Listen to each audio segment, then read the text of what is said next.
Setuju atau tidak? Kalaulah kita nak batal, kita nak yoklek nasi hafak soso, hafak putih sana si bukuk katanya sehari-sehari ya sao. Kita dengar berita ni kena royak dulu kata kejut juga sao.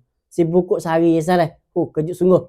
Jadi soalan ni adalah soalan daripada seorang wakil rakyat juga sao. Daripada parti Thai Pak Di. Namanya Mawar sao. Kita nak kira sini sana.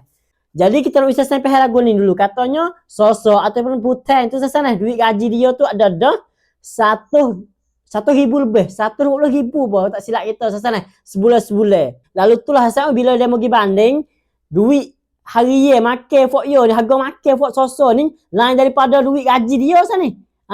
Si bukuk sehari tu dibanding dengan duit dia tua hak bolehnya sebulan ni ratus kok nak royak kata tekah banyak sana. Tak ada siapa.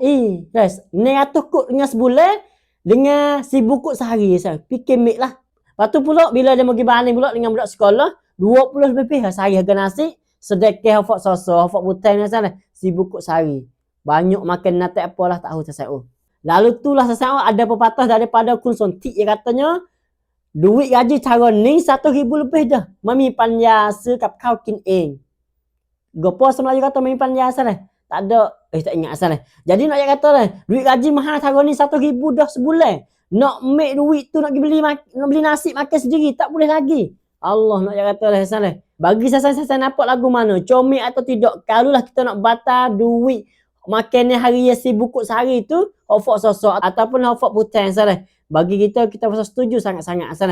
Sebab kata duit ni kalaulah potong boleh, kita boleh pergi tolong benda lain banyak perkara lagi asal.